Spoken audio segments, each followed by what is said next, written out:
I have finally gotten my computer sorted so that I can make a few quick videos about Georgia Douglas Johnson and her anti-lynching plays.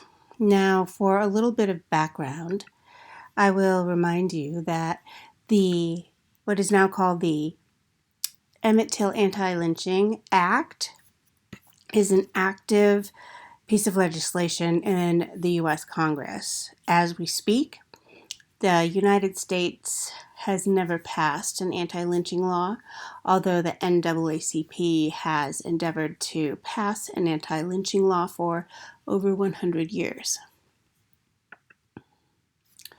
This tumbler has a lovely colorized picture of Georgia Douglas Johnson, and it does acknowledge her influence as an important figure in the Harlem Renaissance.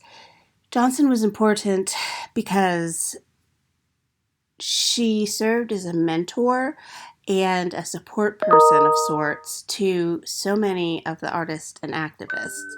Because she lived in Washington, D.C., for example, with her husband, who was a public servant, and her two sons, who became doctors and lawyers, she had a house in Washington, D.C. that she opened up to other poets and writers. One of those was Zora Neale Hurston, another was Angelina Grimke.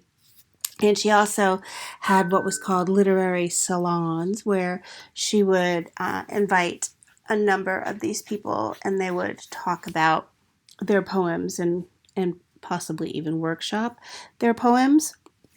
When she died, her entire pile of work, including hundreds of papers and unwritten items, was in her attic or spread around her house.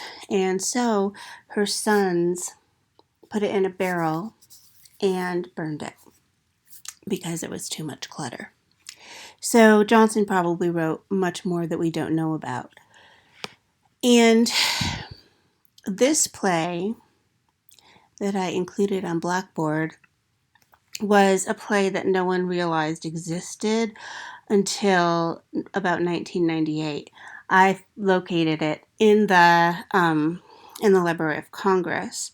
I then wrote an article about it and submitted it to an academic journal, but I was still a graduate student and it didn't get accepted. Curiously enough, someone else magically discovered it and published an article about the fact that it existed before my article was eventually published. So it's possible that that person just stole my research. That happens when you're a graduate student, but not a big deal. So I'm going to stop for a minute here before I go into more detail about the background of this play and its revisions.